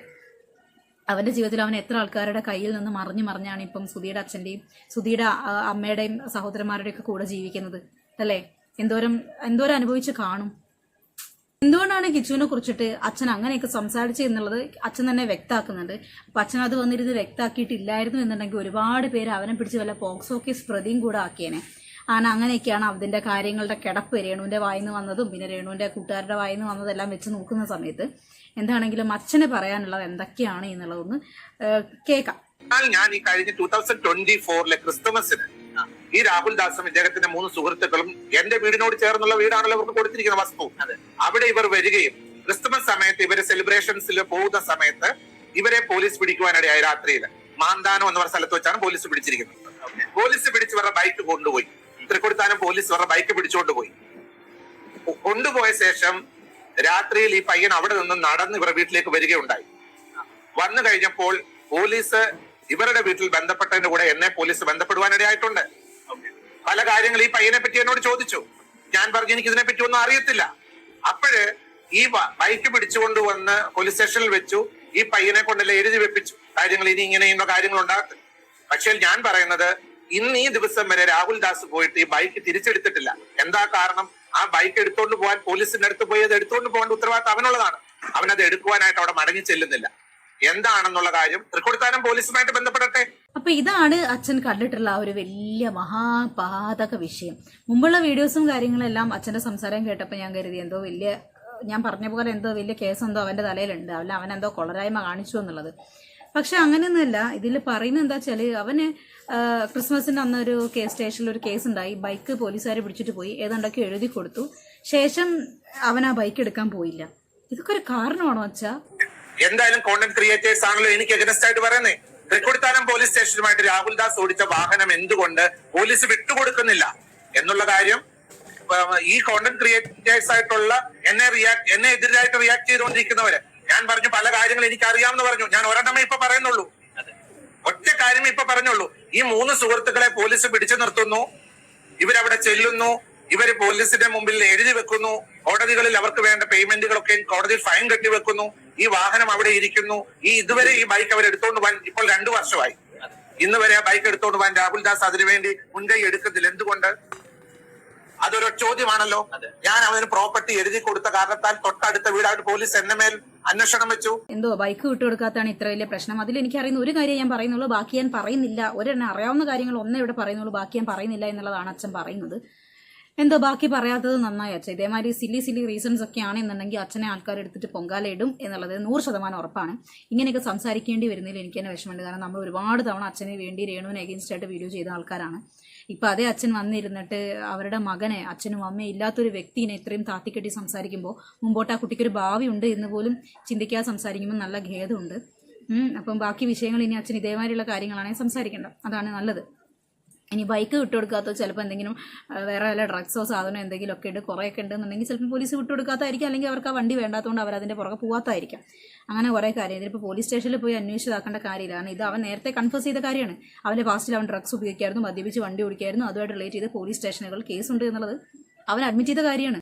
ഇവര് വന്നിരുന്ന് ഇങ്ങനെ വല്ലാതെ ഹൈപ്പ് കൊടുത്തിട്ട് അമ്മേനെ പോലെ കണ്ടില്ല, ഇവനെ കുറിച്ച് പറഞ്ഞു കഴിഞ്ഞാൽ രാഹുൽ ദാസ് കണ്ടം വഴി ഓടും, ഇങ്ങനെയൊക്കെ പറയുമ്പോൾ എന്തോ ഇവൻ വലിയ മഹാപാതകം ചെയ്തു, ഇവൻ അമ്മേനോട് കാണിക്കാൻ പാടില്ലാത്ത എന്തോ കാണിച്ചു. ഇതാണ് ആൾക്കാരെ കണക്ട് ചെയ്യുക. അത് ആ കുട്ടീനെ എത്രത്തോളം നെഗറ്റീവായിട്ട് ബാധിക്കും എന്ന് ചിന്തിക്കാനുള്ള ബോധം ഇവർക്കില്ല എന്നുള്ളതാണ് സത്യം. ഇനി നമുക്ക് ഒരു വീട്ടമ്മ ഇവരുമായിട്ട് നടന്ന ഒരു കോൺവെർസേഷൻ ഉണ്ട്, അതൊന്ന് കേൾക്കാം. ഹലോ, ഇത് അച്ഛന്റെ നമ്പർ ആയിരുന്നു. ഹലോ, ഇത് മറ്റേ അച്ഛനല്ലേ? ഞാൻ തൃശ്ശൂരിൽ നിന്നാണ് വിളിക്കുന്നത്. അച്ഛോ, എനിക്ക് അച്ഛനോട് ഭയങ്കര ബഹുമാനമാണ്. ആരാ സംസാരിക്കുന്നത്? എനിക്ക് ആളിനെ മനസ്സിലായില്ലല്ലോ. ഞാൻ തൃശ്ശൂരിൽ നിന്നാണ് വിളിക്കുന്നേ. എന്നെ വിളിച്ചതാ. എനിക്ക് മനസ്സിലായില്ല എവിടുന്ന വിളിക്കുന്നത്, എന്താ വിളിക്കുന്ന കാര്യം. തൃശ്ശൂരിൽ നിന്നാണ് ഞാൻ വിളിക്കുന്നത്. ഓ ആ അപ്പൊ അച്ഛൻ എന്നെ അറിയത്തില്ല, ഞാൻ അച്ഛനെ വിളിച്ചെന്നേ ഉള്ളൂ. ഓ എന്തായിരുന്നു മാറ്റർ? അച്ഛനൊക്കെ ഞങ്ങൾ ബഹുമാനിക്കുന്ന ആൾക്കാരായിരുന്നു. ഓ എന്ത് പറ്റി ഇപ്പൊ? ഞാൻ എന്ത് ബഹുമാനത്തിന് ഞാൻ ഒരു കാര്യവും ആരോടും ഒരു കാര്യവും ഞാൻ ചെയ്യുന്ന ആളല്ലല്ലോ. ബഹുമാനം കുറയ്ക്കത്തെ പോലെ. അച്ഛൻ ഇപ്പോഴും ബഹുമാനം ഉണ്ട്, ഇപ്പോഴും ഉണ്ട്. ഇപ്പോഴും ബഹുമാനം ഉള്ളത് കൊണ്ടാണ് അച്ഛനെ ഒന്ന് വിളിച്ച് ചോദിക്കുന്നത്. ചോദിച്ചോളൂ. അച്ഛോ എന്തിനാ അച്ഛോ, പാവല്ലേ കൊച്ച്, അങ്ങനെ പറയാൻ പാടുണ്ടോ? ആര് പാവല്ലേന്ന്? കിച്ചുവിന്റെ കാര്യമാണ് പറയുന്നത്. ഞാൻ രാഹുൽ ദാസിനെ പറ്റി മോശമായിട്ട് ഒരു കാര്യവും പറഞ്ഞിട്ടില്ല. പറയാൻ തുടങ്ങി കഴിഞ്ഞാൽ നിൽക്കാൻ ഒക്കാത്ത പോലെ പറയേണ്ടി വരും. പക്ഷെ എനിക്ക് പറയേണ്ട ആവശ്യമില്ല. പറയിപ്പിക്കുകയാണ് സോഷ്യൽ മീഡിയയിൽ എന്നെ കൊണ്ട്. അച്ഛോ ഇനി ആ കൊച്ചായി 11 വയസ്സ് തൊട്ട് 20 വയസ്സ്, ഓക്കെ, ആ ഒരു കാലഘട്ടത്തിൽ ചെയ്ത തെറ്റ് നമ്മൾ തിരുത്തി കൊടുക്കേണ്ട ഒരാളല്ലേ. ഞാൻ ചോദിച്ചത് ആ കുട്ടി ചെയ്ത തെറ്റ് എന്താണെന്നുള്ളത്. എനിക്ക് ഒരാളുടെ തെറ്റിനെ പറ്റിയല്ല ഞാൻ അവിടെ പറയാനിടയായത്. ഇവിടെ വന്ന് ഇപ്പൊ ഈ പോലീസ് സ്റ്റേഷനിൽ വന്ന എൻക്വയറികൾക്ക് എനിക്ക് ഉത്തരം കൊടുക്കേണ്ടതായിട്ട് വന്നിട്ടുണ്ട്, ഞാൻ സ്റ്റേറ്റ്മെന്റ് കൊടുക്കേണ്ടതായിട്ട് വന്നിട്ടുണ്ട്. അപ്പൊ അതെന്തുവാണ് സിസ്റ്ററോട് എനിക്ക് ഫോണിൽ കൂടെ പറയാൻ ബുദ്ധിമുട്ടുണ്ടെന്ന് വിചാരിച്ചോ? പോലീസ് എന്നോട് കോൺഫിഡൻഷ്യൽ ആയിട്ട് വെച്ചേക്കുന്ന കാര്യങ്ങൾ എനിക്ക് പുറത്ത് പറയാനൊക്കാത്ത ചില കാര്യങ്ങളുണ്ട് സിസ്റ്ററെ. ആയിക്കോട്ടെ അച്ഛോ, ആയിക്കോട്ടെ. ഇനി എന്ത് തെറ്റ് ചെയ്താലും, ഇനി എന്ത് തെറ്റും ആയിക്കോട്ടെ, നമ്മളത് അച്ഛൻ വിളിച്ച് സംസാരിച്ച് അവന്. എനിക്ക് അതിന്റെ ഫോൺ നമ്പർ അറിയത്തില്ല, നമ്മളങ്ങനെ വിളിക്കാൻ നമ്മളങ്ങനെ. കാരണം അച്ഛനും ഒരു അമ്മയില്ലാത്ത ഒരു കൊച്ച്. ഞാൻ ഹിന്ദുവാണ്. ഞാൻ വിശ്വസിച്ചിട്ടുള്ളത് നിങ്ങളെപ്പോലെ അച്ഛന്മാരും അതേപോലെ മദറും ആ ഒരു ഇതുള്ളവര് നമ്മളെ ഒരു അനാഥയെ പോലുള്ള കൊച്ചുങ്ങളെ അത്രയും കെയറിംഗിൽ നോക്കുന്ന ആൾക്കാരെ ഞാൻ കണ്ടിട്ടുണ്ട്. ഞാൻ ആ കുട്ടികളെ രണ്ടുപേരെയും ഇവരുടെ ശ്രീകണ്ഠൻ നായർ സാർ എന്നോട് പറഞ്ഞ് കേട്ടിട്ട് ഞാൻ അവർക്ക് രണ്ടുപേർക്കും ജീവിക്കാനുള്ള വഴി കാണിച്ചു കൊടുത്തൊരു മനുഷ്യനാണ്. പക്ഷേ എനിക്ക് സിസ്റ്ററെ എവിടെ നിന്ന് പോലും അറിയത്തില്ല. ഒരു പരിചയമില്ലാത്ത ഒരാളെന്നെ വിളിക്കുമ്പോൾ എനിക്ക് പറയാൻ എത്രയേ ഉള്ളൂ. ഇല്ല, അച്ഛൻ എനിക്കത് കൂടുതൽ അറിയാൻ വേണ്ടിയിട്ടല്ല ഞാൻ വിളിച്ചത്. അച്ഛാ എനിക്ക് അത് അറിയാൻ വേണ്ടിയിട്ടല്ല, ഞാൻ അച്ഛനോട് ഒരു കാര്യം ചോദിക്കാൻ വേണ്ടി വിളിച്ചെന്നേ ഉള്ളൂ. അല്ലാതെ എനിക്ക് അവനെ കുറിച്ച് അറിയണ്ട. ഞാനൊരു അമ്മയാണ്. ഞാൻ എന്റെ സ്ഥാനത്ത് എന്റെ മോനൊരു തെറ്റ് ചെയ്താൽ ഞാൻ അത് തിരുത്താൻ നോക്കും. അല്ലെങ്കിൽ ഞാൻ അത് സിസ്റ്റർ ഇപ്പം ഒരു അമ്മയുടെ സ്ഥാനത്ത് പറയുവാണെങ്കിൽ എനിക്ക് സിസ്റ്ററോട് ഫോണിൽ കൂടെ പറയാനൊക്കാത്ത ചില വിഷമങ്ങൾ ഉണ്ടായിട്ടുണ്ട് സമൂഹത്തിൽ. അത് ഭയങ്കരമായ രീതിയിൽ സോഷ്യൽ മീഡിയയിൽ നിങ്ങൾ അറിയാത്ത കാര്യങ്ങളായിരിക്കാം. പക്ഷേങ്കിൽ ഞാൻ തൊട്ടപ്പുറം ഇപ്പുറം താമസിക്കുന്ന വീട്ടിൽ ചില മേജർ പ്രശ്നങ്ങൾ ഉണ്ടായപ്പോൾ പോലീസ് എൻക്വയറിയും കാര്യങ്ങളും നടന്നിട്ടുണ്ട്. പോലീസ് എൻക്വയറി എന്നവരുടെ വീട്ടിൽ പല കാര്യങ്ങൾ സംഭവിച്ചത് എനിക്ക് പബ്ലിക്കിൽ പറയാൻ പറ്റത്തില്ല. ഒരു വൈദികൻ എന്ന രീതിയിൽ എനിക്ക് പറയാൻ. എനിക്കത് അറിയാം. ഞാൻ അച്ഛനോട് അത് ചോദിക്കാനല്ല വിളിച്ചത്, അവൻ എന്താ ചെയ്തെന്ന് ചോദിക്കാനല്ല ഞാൻ വിളിച്ചത്. എനിക്ക് ആ പയ്യനോട് യാതൊരു പേഴ്സണൽ വൈരാഗ്യങ്ങളില്ല. ഞാൻ ഒറ്റ കാര്യം ആ കുഞ്ഞിനോട് പറഞ്ഞുള്ളൂ, നീ സ്റ്റാൻഡേർഡ് ആയിട്ട് നല്ലൊരു വിദ്യാഭ്യാസം ചെയ്ത് നല്ലൊരു ജോലി എടുത്ത് ജീവിക്കാൻ നോക്കണം. പ്രശ്നങ്ങളിൽ പെടരുത്. പ്രശ്നങ്ങളിൽ പെട്ടാൽ തീർച്ചയായിട്ടും നമുക്ക് എന്ത് ചെയ്യാൻ പറ്റും? രക്ഷിക്കാൻ കഴിയാത്ത സാഹചര്യങ്ങളിലേക്കാണ് കാര്യങ്ങൾ മൂവ് ചെയ്തുകൊണ്ടിരിക്കുന്നത്. എനിക്ക് രക്ഷിക്കാൻ പറ്റത്തില്ല, എന്നെ കൊണ്ട് രക്ഷിക്കാൻ പറ്റത്തില്ല. കാരണം ഇപ്പൊ അവ അവന്റേതായ തൊഴിൽ നോക്കി. ഞാൻ പറഞ്ഞു എത്രയോ മക്കൾ അമ്മയെ കൊല്ലുന്നു, അല്ലെങ്കിൽ ഓരോ കഞ്ചാവ് പിടിക്കുന്നു. ഇപ്പോഴത്തെ കാലഘട്ടങ്ങളിൽ എന്തെല്ലാം ചെയ്ത് എന്തൊക്കെ പീഡന കേസുകൾ വിടുന്നു, എന്തൊക്കെ ചെയ്യുന്നു. എന്നിട്ട് അവര് ഒരു പയ്യൻ ആരെ പീഡിപ്പിച്ചത് ഞാൻ എവിടെയും പറഞ്ഞിട്ടില്ല. കഞ്ചാവ് മോഷ്ടിച്ചെന്നോ കഞ്ചാവ് കൊണ്ടുപോയെന്നൊന്നും ഞാൻ എവിടെയും പറഞ്ഞിട്ടില്ല. അച്ഛൻ പറഞ്ഞെന്നല്ല ഞാൻ പറയുന്നേ. പറയത്തുമില്ല, നമ്മൾ ചെയ്യാത്ത കാര്യത്തെ പറ്റി ഒന്നും ഞാൻ പറഞ്ഞിട്ടില്ല. അച്ഛൻ പറഞ്ഞെന്നല്ല ഞാൻ പറയുന്നേ. പിന്നെ എങ്ങനെയാ സിസ്റ്റർ എന്നെ അല്ല, ഞാൻ പറയുന്നത് അങ്ങനെയുള്ള പിള്ളേരും നമ്മുടെ ഇവിടെ ഇപ്പോഴത്തെ സിറ്റുവേഷനിൽ ഉണ്ട്. എന്നിട്ട് അവര് ജോലി പോലും ചെയ്യാണ്ട് വീട്ടുകാരുടെ ചെലവുമേ നടക്കുന്ന പിള്ളേരും ഉണ്ട്. എന്നിട്ട് അവന്റേതായ കാര്യം നോക്കി. അവനൊരു ഒന്നും അല്ലെങ്കിൽ ഒരു അമ്മയും അച്ഛനും ഇല്ലാത്തൊരു കൊച്ചല്ലേ. അച്ഛൻ വിളിച്ച് കുട്ടീനോടുണ്ടല്ലോ, ആ ഒരു ദയവ് ആ കുട്ടീനോടുണ്ടല്ലോ. പക്ഷേങ്കില് അമ്മയും അച്ഛനും ഇല്ലാത്തൊരു കുട്ടി ഇപ്പം അവന്റെ വളർത്തമ്മയുടെ ഭാഗത്തു നിന്ന് ഒരു തെറ്റ് വന്നിട്ടുണ്ടെന്നാണ് അവൻ പറയുന്നത് അല്ലേ? തെറ്റ് വന്നിട്ടുണ്ട്. ആ തെറ്റിനെ അവൻ പബ്ലിക്കിന് മുമ്പിൽ കൊണ്ടുവന്ന് അവർ ക്യാൻസറിന് മെഡിസിൻ. അച്ഛ ഇത്രയും പറഞ്ഞ സ്ഥിതിക്ക് ഞാൻ പറയാം, അച്ഛോ അത് വൈറലാണ്. അത് അവനല്ല കൊണ്ടുവന്നത്, വേറെ യൂട്യൂബറാണ് അത് അതിന്റെ അകത്തുനിന്ന് എടുത്തിട്ട് അത് പുറത്തു കൊണ്ടുവന്നിട്ടത്. അത് കണ്ട കൊച്ചിന് വിഷമായി. അത് എങ്ങനെ അവരുടെ മുഖത്ത് നോക്കും എന്ന് വിചാരിച്ചാണ് ആ കൊച്ചു പോവാതിരുന്നത്. ആ കാര്യങ്ങളെ പറ്റി അവരുടെ ഫാമിലി ഇഷ്യൂ ആകുമ്പോൾ അവരാണ് അത് പുറത്ത് പറയുന്നത്. നോബൽ ഫിലിപ്പ് എന്ന് പറഞ്ഞ ബിഷപ്പ് അല്ല അതിനെപ്പറ്റി പറയേണ്ടത്. അവന് വിഷമമായ കാര്യങ്ങളിലും കൂടുതൽ വിഷമമായ കാര്യങ്ങൾ ഇവിടെ നാട്ടിൽ പല കാര്യങ്ങൾ ഉണ്ടായിട്ടുണ്ട്. അപ്പൊ ഇവര് രണ്ടു കൂട്ടരും അങ്ങോട്ടും ഇങ്ങോട്ടും ഇത് പല കാര്യങ്ങളും ഫാമിലി ഇഷ്യൂ. അച്ഛൻ ചിലപ്പോ കണ്ടിട്ടുണ്ട്. അച്ഛനെ ഞാൻ കുറ്റം പറഞ്ഞ അച്ഛനെ ഒരിക്കലും കുറ്റം പറയാൻ പറ്റില്ല. അച്ഛൻ അറിയാണ്ടാണ് സംസാരിക്കുന്നത്. ഇപ്പൊ എനിക്ക് മനസ്സിലായി. ഇപ്പൊ ഒരിക്കലും ഒരു കാര്യത്തിന് അവരെ കുറ്റം പറയാനോ ഒരു കാര്യത്തിന് വന്ന് അവനെ എന്തെല്ലാം പറഞ്ഞിട്ട് പോലും ലാസ്റ്റ് വരെ അവ ഒന്നും പറയാണ്ട് ലാസ്റ്റ് ഒരു ചെറുക്കന്റെ വീഡിയോ എടുത്ത് എത്രയോ ആൾക്കാർ ചെയ്തിട്ട് പോലും അവൻ പ്രതികരിച്ചില്ല. ആ ഒരു ചെറുക്കൻ ചെയ്തത് പ്രതികരിക്കാൻ ഒക്കാത്ത സാഹചര്യങ്ങൾ ഉണ്ടാകുമെന്ന് സിസ്റ്റർ മനസ്സിലാക്കേണ്ടതായിട്ടുണ്ട്. സിസ്റ്റർ ഒരു എന്തുവാ ഇപ്പൊ ലാസ്റ്റ് അച്ഛൻ പറഞ്ഞു വരുന്നത് എന്തോ രേണുവിനെ കയറി കയറി പിടിച്ചു എന്നാണോ പറയാൻ ഞാൻ പറഞ്ഞിട്ടില്ല, ഞാൻ പറയാത്ത കാര്യം എഴുതാപ്പുറം വായിക്കണ്ട, എഴുതാപ്പുറം വായിക്കുക വേണ്ട. അച്ചോ ഞാൻ പറയട്ടെ, ഇപ്പൊ ആ പെണ്ണുമ്പളെ ചെയ്തോണ്ടിരിക്കുന്ന കാര്യത്തില് അവരുടെ മോൻ കയറി പിടിച്ചില്ലെങ്കിലേ ഇനി ഒരു അത്ഭുതമുള്ളൂ. എനിക്കറിയത്തില്ല സിസ്റ്റർ, ഞാൻ കാണാത്ത കാര്യം എങ്ങനെ ഞാൻ പറയും? പോയിന്റ്. ഞാൻ കാണാത്ത കാര്യം എങ്ങനെ ഞാൻ പറയും? അപ്പൊ അച്ഛൻ ആട്ടം കളി അറിയാതെയാണ് ഇങ്ങനെ വന്നിരുന്ന് സംസാരിക്കുന്നത്. അപ്പൊ അച്ഛന് അറിയാത്ത കാര്യമാണെങ്കിൽ വിത്ത് റെസ്പെക്ട് സ്നേഹത്തോടെ പറഞ്ഞു തരുന്നു. ഹിച്ചു ഈ കാര്യത്തിലേ ഇല്ല. ഈ രേണു സബ്സ്ക്രിപ്ഷൻ ചാനൽ തുടങ്ങിയ സമയം തൊട്ട് എന്തൊക്കെ കാട്ടപരാധങ്ങൾ അവരുടെ ഇതിൽ കാണിച്ചു എന്നുള്ളത് പല യൂട്യൂബേഴ്സ് എടുത്തിട്ടിട്ട് യൂട്യൂബിനകത്ത് ഇട്ടിട്ടുണ്ട്. അച്ഛന് വേണമെങ്കിൽ അതൊന്ന് കയറി കാണും. പുരോഹിതൻ ശരിക്കും കാണാൻ പാടില്ലാത്തതാണ്, കേൾക്കാൻ പാടില്ലാത്തതാണ്. അപ്പൊ അച്ഛൻ അത്രയും അറിയാണ്ടാണ് ഈ വക കാര്യങ്ങൾ വന്നിരുന്ന് സംസാരിക്കുന്നുണ്ട്. അച്ഛനൊന്ന് കാണും. അപ്പൊ നിങ്ങൾക്ക് സംസാരിക്കുന്ന കാര്യത്തിനെ കുറിച്ച് ഒരു ക്ലാരിറ്റി വേണമെങ്കിൽ കാണാതെ വേറെ നിവർത്തിയില്ലല്ലോ. 6 ബോറ് പരിപാടിയാണ് സ്ത്രീ കാണിക്കുന്നത്, 6 ബോറ് പരിപാടി. അതെല്ലാം കണ്ട് മനസ്സ് നൊന്നിട്ടും ആ കുട്ടി ഒന്നുപോലും റിയാക്ട് ചെയ്തിട്ടുണ്ടായിരുന്നില്ല. ശേഷം ഏതോ ഒരു ബന്ധമില്ലാത്ത ഒരുത്തം വന്നിരുന്നിട്ട് നിനക്ക് താല്പര്യം ഉണ്ടെങ്കിൽ പോയി കണ്ടാൽ മതി, അങ്ങനെ നീ ആരെയും സൂചിപ്പിക്കാൻ വേണ്ടി കാണണ്ടെന്ന് പറയുമ്പോൾ അതവനെ കൊണ്ടു, അതിനെതിരെ അവൻ റിയാക്ട് ചെയ്തു. അതുപോലും അറിയാതെ അവരുടെ ഫാമിലി പ്രശ്നം, ഇവരുടെ ഫാമിലി പ്രശ്നം, നാട്ടുകാർക്ക് മാത്രം അറിയുന്ന കിച്ചുവിന്റെ രഹസ്യം, ഇതൊക്കെ പറയുന്നത് എവിടുത്തെ പരിപാടിയാ? എന്താണ് അവൻ ചെയ്തത്? അവൻ എന്താണ് ഇത്രയും വലിയ തെറ്റ് ചെയ്തതെന്ന് അറിയുന്നില്ല. വീട്ടിൽ രേണുസുധിയുടെ വീട്ടിലോട്ട് ഫോൺ വിളിച്ച് ചോദിച്ചേ, ഞാൻ അറിഞ്ഞ കാര്യങ്ങൾ പബ്ലിക്കിന്റെ മുമ്പിൽ എനിക്ക് പറയാം. അച്ഛനെ പോലെ ഒരാള് വന്നിട്ട് അച്ഛൻ ഇപ്പൊ ഞാനൊരു തെറ്റ് ചെയ്തു അല്ലെങ്കിൽ മറ്റുള്ള ഒരാൾ തെറ്റ് ചെയ്താൽ അച്ഛന്റെ മുന്നിൽ ഞങ്ങൾ രണ്ടാളും ഒരുപോലെയാ. അച്ഛൻ വന്ന് ഞങ്ങളെ ഉപദേശിക്കണം, അച്ഛ ഇങ്ങനെ മക്കളെ ഇത് ചെയ്യരുത്. കുട്ടീന്റെ ഭാഗത്ത് വന്ന തെറ്റുകള് ഞാൻ എന്റെ മനസ്സിൽ 2 വർഷം കൊണ്ട് അറിഞ്ഞിട്ട് പോലും ഞാനത് മനസ്സിൽ വെച്ചപ്പം സോഷ്യൽ മീഡിയയിൽ ഇവൻ നിമിത്തം എന്നെ വലിച്ചു കയറാൻ അവന്റെ യൂട്യൂബേഴ്സ്, അവനെ സപ്പോർട്ട് ചെയ്യുന്ന യൂട്യൂബേഴ്സ് അവന് വേണ്ടിയിട്ട് സംസാരിച്ചിട്ട് എന്നെ വലിച്ചു കയറാൻ എറിഞ്ഞു കൊടുക്കുമ്പോൾ ഞാൻ ഇതിനെ സപ്പോർട്ട് ചെയ്ത് പറഞ്ഞുകൊണ്ട് അച്ഛനെ അവനൊന്നും വലിച്ചു കയറായിട്ട് ആരാണ് ഇതൊക്കെ നുണ പറഞ്ഞിരുന്നത്? ആര് അച്ഛൻ വന്നതിന് ശേഷം കൊണ്ട് അച്ഛൻ കാണുന്നില്ലേ? രേണുസുധിയുടെ മകൻ രാഹുൽ ദാസ് വിശുദ്ധനാണെന്നും ഞാൻ അവനെ ടാർഗറ്റ് ചെയ്തെന്തോ കോർണർ ചെയ്യുന്നെന്ന് പറഞ്ഞ് കഴിഞ്ഞ 3-4 ദിവസം കൊണ്ട് വീഡിയോസ് വന്നുകൊണ്ടിരിക്കുന്ന ആരും കാണുന്നില്ല. അപ്പൊ അല്ലേ അത് അച്ഛന്റെ വായന്ന് വീണിട്ടല്ല, ചില പ്രസ്താവനകളും വാക്കുകളും കൊണ്ട് സ്വന്തമായിട്ട് യൂട്യൂബേഴ്സ് എടുത്ത് വെച്ച് ചെയ്യുന്ന വീഡിയോസ് ആണ്. അതിൽ കിച്ചുവിന് പങ്കില്ല. ഈ പറച്ചിലായിട്ട് അതൊന്നും രേണുവിനെ കുറിച്ച് ചെയ്യുന്ന വീഡിയോസ് എല്ലാം വേറെ ആരാണ്ടോ കൊട്ടേഷൻ കൊടുത്താന്ന് ഓരോരുത്തർ അവർക്ക് അവരുടെ ചിന്തയിൽ നിന്ന് തോന്നുന്ന കാര്യങ്ങളാണ് വീഡിയോസ് ആയിട്ട് ചെയ്യുന്നത്. അല്ലാതെ കിച്ചു അച്ഛനെ ടാർഗറ്റ് ചെയ്തതല്ല. അച്ഛനാണ് ആദ്യം കിച്ചുവിനെ ടാർഗറ്റ് ചെയ്തിട്ടുള്ളത്. കിച്ചു അച്ഛനെ കുറിച്ച് എവിടെ ഒരു വാക്ക് പോലും മിണ്ടിയിട്ടില്ല. ആ കിച്ചു പറഞ്ഞു വെച്ച വീഡിയോസും കാര്യങ്ങളും എട്ടും പൊട്ടും അറിയാതെ ആരോ എന്തൊക്കെയോ പറഞ്ഞു തന്നത് മാത്രം കേട്ടിട്ട് എടുത്തു വെച്ചിട്ട് മെയിൻ സ്ട്രീം ആണ് അങ്ങനെ ഒരു ചാനലിനകത്ത് പോയിട്ട് ഇന്റർവ്യൂ കൊടുത്തത് അച്ഛനാണ്. അത് അച്ഛന്റെ ഭാഗത്ത് വന്ന തെറ്റാണ്.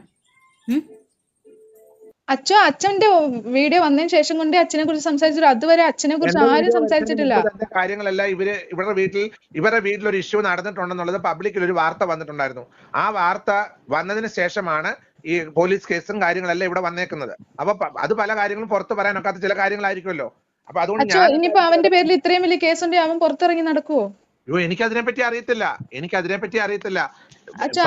ഞാൻ പറയുന്ന അച്ഛൻ ഇതിനെ ഇത് കൂടുതൽ അച്ഛൻ അറിയത്തില്ല. അതാണ് കാര്യം, അച്ഛൻ അറിയത്തില്ല. വേറൊരു സ്ഥലത്താണ്, എനിക്ക് അതിനെപ്പറ്റി അറിയത്തില്ല. ഞാൻ പോലീസ് എൻക്വയറിയും കാര്യങ്ങളും പോലീസ് എന്നെ വിളിച്ചിരുന്നുണ്ട്. അപ്പൊ എനിക്ക് ഇതിനെപ്പറ്റി അറിയാത്ത കാര്യം അറിയത്തില്ല എന്ന് തന്നെ ഞാൻ പോലീസിനോട് പറഞ്ഞിട്ടുണ്ട്. ഞാൻ പറയട്ടെ അച്ഛൻ ഇനി എന്തെങ്കിലും ആവട്ടെ, എന്ത് വേണം ചെയ്യട്ടെ, ഇനി ഒരു വാക്ക് അച്ഛന്റെ ഭാഗത്തുനിന്ന് ഉണ്ടാവരുത്. കാരണം എന്താ വെച്ചാൽ അച്ഛന്റെ ഭാഗത്തുനിന്ന് ഉണ്ടായെന്ന് പറഞ്ഞാൽ ഞാനൊരു അമ്മ ആയതുകൊണ്ട് അങ്ങനെ ഒരു മോനെ ഇട്ട് കൊടുക്കരുത്. അത്രേ ഞാൻ പറയുന്നുള്ളൂ. ഞാനൊരു ഇന്റർവ്യൂ കൊടുത്തിട്ടുണ്ട്. ആ ഇന്റർവ്യൂ കണ്ടിട്ടുള്ളവർക്ക് അത് മനസ്സിലാകും. എനിക്ക് പറയാനുള്ള വേർഷൻസ് ഞാൻ പറഞ്ഞിട്ടുണ്ട്. അത്രേ ഉള്ളൂ അച്ഛാ. അല്ലാണ്ട് അച്ഛനോട് ദേഷ്യം ഉണ്ടായിട്ട് ഞാൻ ഇത് ചോദിക്കാൻ വേണ്ടി വിളിച്ചതാ. ഞാനൊരു അമ്മ ആയതുകൊണ്ട് ആ കൊച്ചു 10-40 വയസ്സായ കൊച്ചല്ലേ, 20 വയസ്സ്, അതിന്റെ ഉള്ളിൽ എന്തെങ്കിലും തെറ്റ് ചെയ്തിട്ടുണ്ടെങ്കിൽ നമ്മളത് തിരുത്തേണ്ട ആൾക്കാരാ. നമ്പർ എടുത്ത് വിളിക്കാൻ കാണിച്ച മനസ്സിന് താങ്ക് യു. ഞാൻ തിരക്കിനിടയിലാണെങ്കിലും നിങ്ങളോട് സംസാരിച്ചിട്ടുണ്ട്. ഞാൻ ഒരിക്കലും പബ്ലിക്കിന്റെ മുമ്പിൽ ഒരു മോശമായ രീതിയിൽ ആ കുട്ടീനെ പറയാൻ ഞാൻ അനുവദിക്കാതെ എന്റെ കാര്യങ്ങൾ വളരെ കെയർ ചെയ്താൽ മുമ്പോട്ട്. എനിക്ക് വേണേ ഇന്ന് പബ്ലിക്ക് പല കാര്യങ്ങളും പറയാമായിരുന്നല്ലോ സിസ്റ്ററെ. അച്ഛാ ഞാനൊരു കാര്യം പറയട്ടെ, ആ കൊച്ചു ആ വീട്ടിലേക്ക് പോകുന്നില്ല, അനിയനെ കാണാൻ മാത്രമേ പോകുന്നുള്ളൂ. ഒരു പ്രശ്നം ഉണ്ടാക്കുന്നില്ല, ആരോടും ഒരു പ്രശ്നം ഉണ്ടാകും. എന്തോ ആയിക്കോട്ടെ, മഹാപാവം. പറയണ്ടേ പ്രശ്നം ഉണ്ടോ ഇല്ലയോ എന്നുള്ള ആ വീട്ടുകാർ പറയട്ടെ. എനിക്കൊരു പ്രശ്നമില്ല. അവര് തന്നെയാണ് അച്ഛാ ഈ വീട്ടിലുണ്ടാകുന്ന എല്ലാ കാര്യവും എടുത്തിട്ട് ഓരോരുത്തരുടെ കൈ കൊടുത്തു ഓരോന്ന് ഈ പബ്ലിസിറ്റി ആക്കുന്നത് അവര് തന്നെ. അച്ഛനത് അറിയാത്തതുകൊണ്ടായിരിക്കും. അച്ഛനെ ഞങ്ങൾ കുറ്റം പറയുന്നില്ല. വിളിച്ചതിൽ സന്തോഷം. ഞങ്ങൾ ഇവിടെ ഒരു മീറ്റിംഗിന് തുടങ്ങുമായിരുന്നു. ശരി, okay, thank you. Okay guys, അപ്പൊ ഇത്രയേ ഉള്ളൂ ഇന്നത്തെ വീഡിയോ. നിങ്ങൾ ആ സ്ത്രീ പറഞ്ഞ കാര്യങ്ങൾ വ്യക്തമായിട്ട് കേട്ടാണ്, അച്ഛൻ കൊടുത്ത മറുപടിയും കേട്ടാണ്. ഇത് കേട്ടിട്ട് എന്താണ് നിങ്ങളുടെ അഭിപ്രായം? നിങ്ങൾ കമന്റ് ചെയ്യുക.